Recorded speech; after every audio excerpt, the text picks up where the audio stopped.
you're sharing this one earlier, and I was like, I saw something, and I'm just like, please don't let this be true.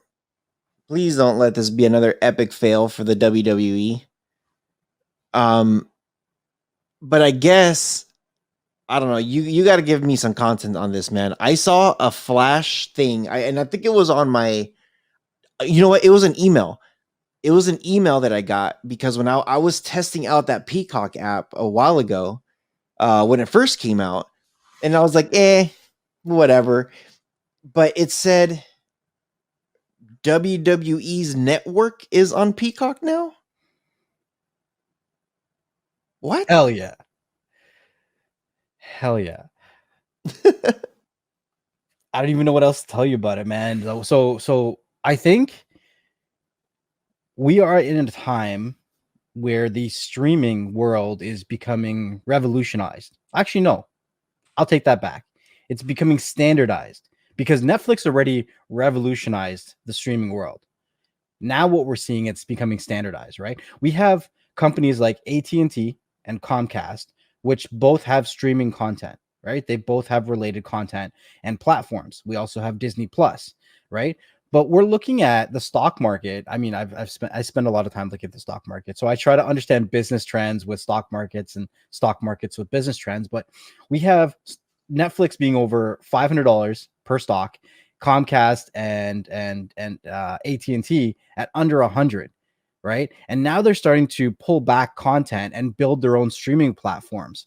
We have Netflix losing 1 billion hours of content, right? And then we have, places like Peacock taking WWE Network.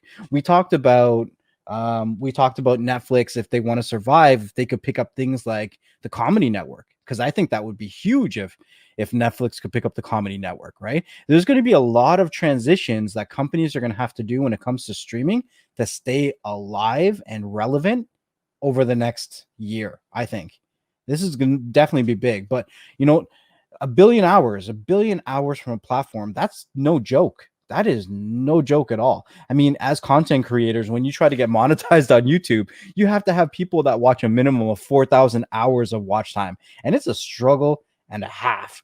When we're talking about 1 billion hours gone. I mean, what does this look like for 1 billion hours? Okay, let's see what they lost. So they lost The Office, all of The Office, which is a big one for a lot of people. Mm-hmm. But here's the thing. And this is a question that some people are being posed. If The Office wasn't on Netflix, would you watch it somewhere else, or would you just be like, I'll watch something else? Office is a great show. I'm not saying that it's not, but is Office enough to make you move to Peacock, let's say? Well, what else do they lose? Because if it's just one show, Netflix has lost a lot of stuff. Yes, they have. Like they lost a lot of Disney stuff, and they have their own app over there now. They picked up Cobra Kai from YouTube, Yeah. but who like okay, they lost Office. If it's 1 point some billion hours of stuff, that's not just The Office. That's got to be a lot more. So while you're looking that up, I did a quick search of Peacock. So on WWE.com, Peacock to become the exclusive home of the WWE Network, which will be playing WrestleMania and all of WWE Network's pay-per-views. And then I was like, wait, who owns Peacock? And then it's NBC. I was about to say, okay, if freaking Mickey Mouse owns WWE, it's like, dude, like they're getting very, very damn close to a freaking monopoly here. But it's NBC Network or NBC Universal is what owns Peacock. Um, Peacock, like when I tried it out, it wasn't anything off. Like it wasn't anything amazing that was there. But I guess you got to start somewhere. But what I'm most disappointed on is freaking Vince McMahon. He turned the WWE into this huge juggernaut of a of a streaming platform to see all the pay-per-views, like everything, and he took away those pay-per-views from the television networks because they were just charging God's amount of money. So they're just like, hey, you know what? $10 a month, you can watch the pay-per-view plus all these exclusive shows and everything. But man, Vince McMahon has ventured into so many different things and failed back to back to back. Like the XFL could have been amazing, but why are you throwing the Undertaker on the freaking screen and saying, make sure you watch wrestling? It's like, dude, this is football. We get it. You could advertise whatever you want, but this is football. Get advertisements out there like Coke and Pepsi and all that stuff, like the NFL, and do your thing. Like why are you advertising wrestling when people are there to watch football? And he brought it back, which failed again. I'm actually very, very pissed because the WWE Network, I used to have it, and it got to the point where it was like, cool, I pretty much watched everything that I wanted to watch, and now I'm here just to watch the pay-per-views, and some of the pay-per-views weren't that good. It's like, oh, look, here comes The Rock again. Didn't he retire? Why is he coming here to fight for the belt for one time and then leave for another year? It's dumb. It's like they've ran out of creativity and originality that it's just dumb, you know?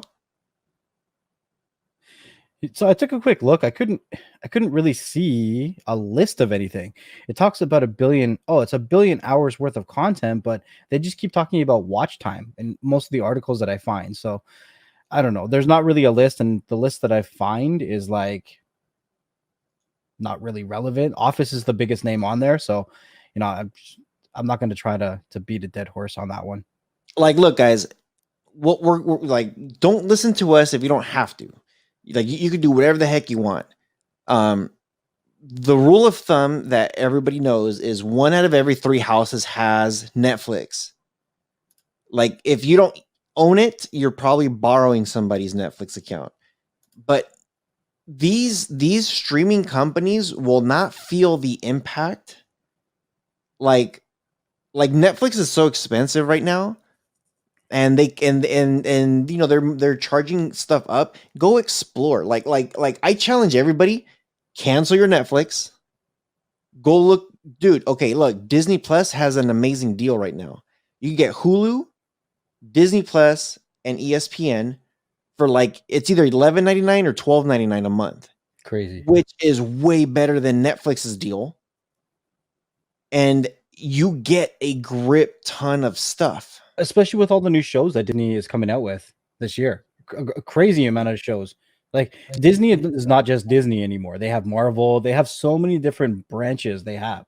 The other one too, that if you are looking to check out HBO Max. They're bringing a lot of content coming out. They're going to be coming out with a Harry Potter show too, a TV show. So there's a lot of variety that's coming out and a lot of movement that's happening in the network. I mean, you don't necessarily have to cancel if you don't want to, but I mean, if you wanted to try a month of Disney or a month of HBO Max or a month of Peacock, or what's the other one that everyone's talking about now, Discovery Plus or something like that? Which I think no. I was gonna say I think Disney owns Discovery, but I think that's the National Geographic. But they might own them.